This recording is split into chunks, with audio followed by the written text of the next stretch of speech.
How many of y'all remember Sunday dinner? You know, back when we was growing up, I don't know about now, but we used to go to church. After church, we had Sunday dinner, right?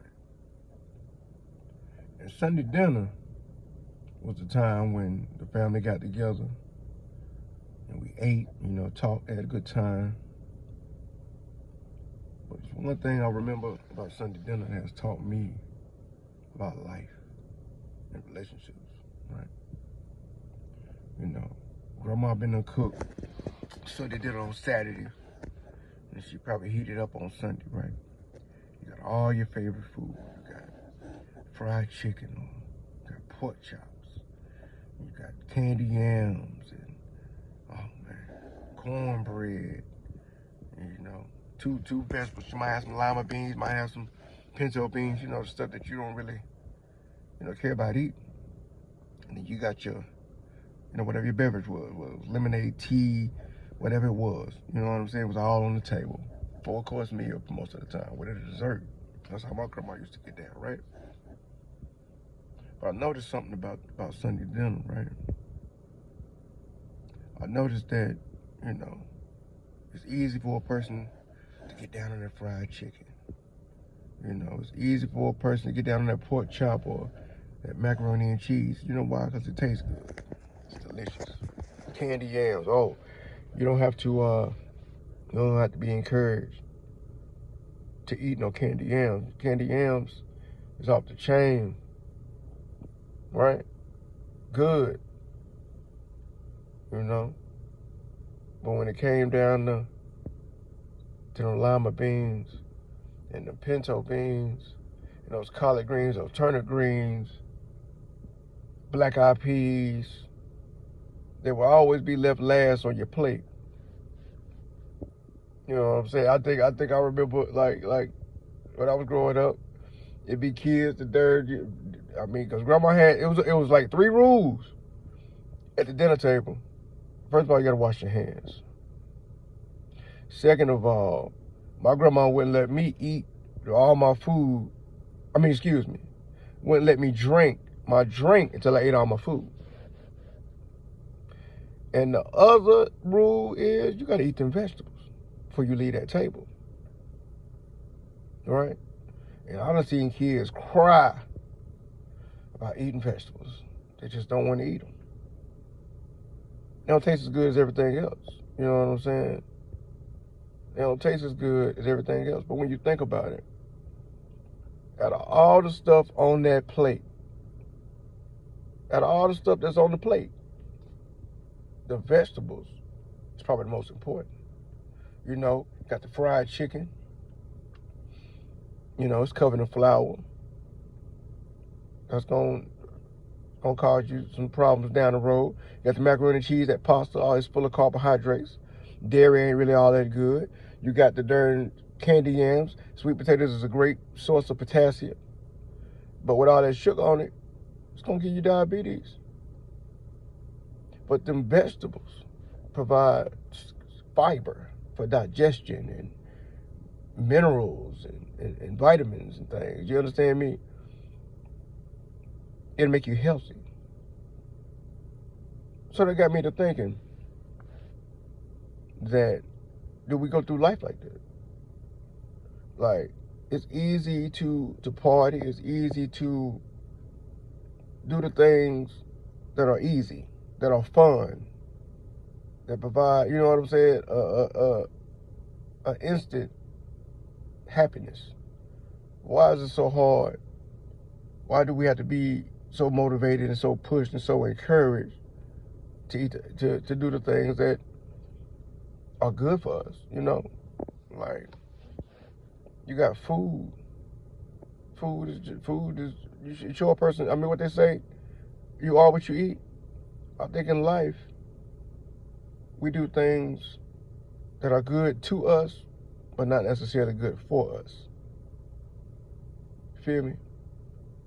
So think about how you operate in life. Do you operate like that?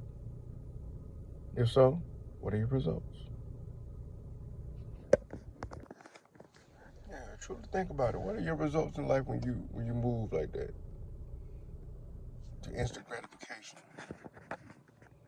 Just doing the things that feel good. You know what I'm saying?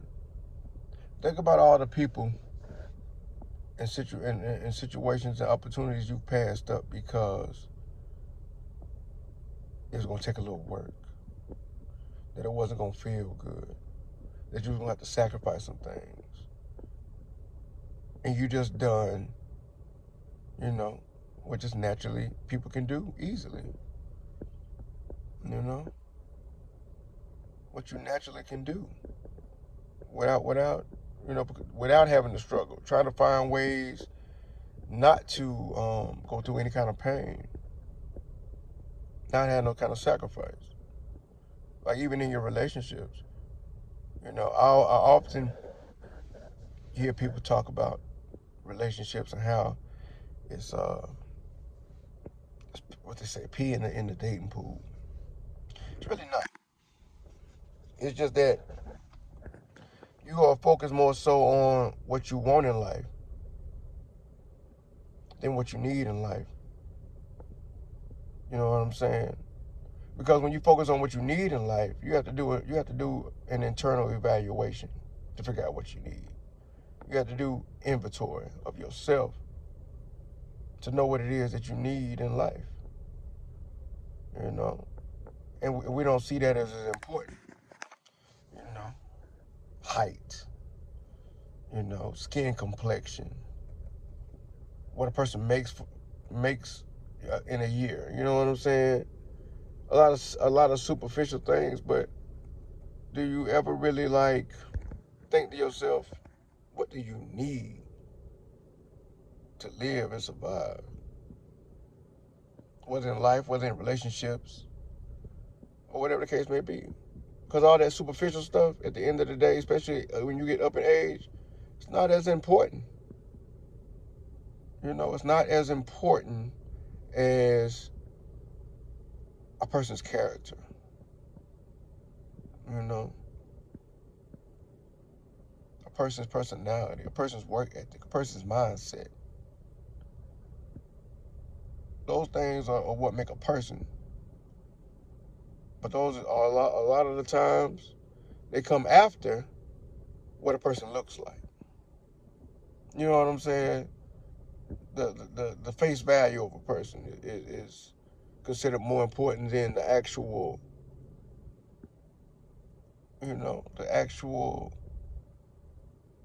the internal things that make things move.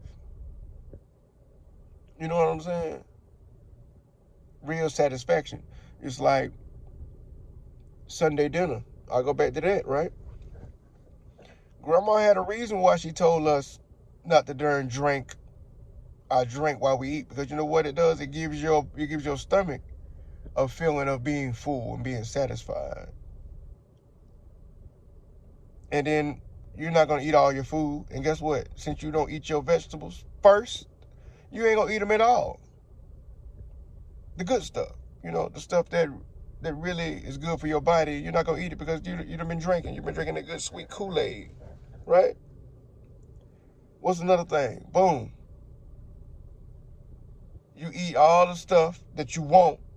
That's easy to eat. It's easy to ingest, right? Hard to digest. Real compromising to your system. That's why you get that itis. That's why you be asleep after you eat that stuff.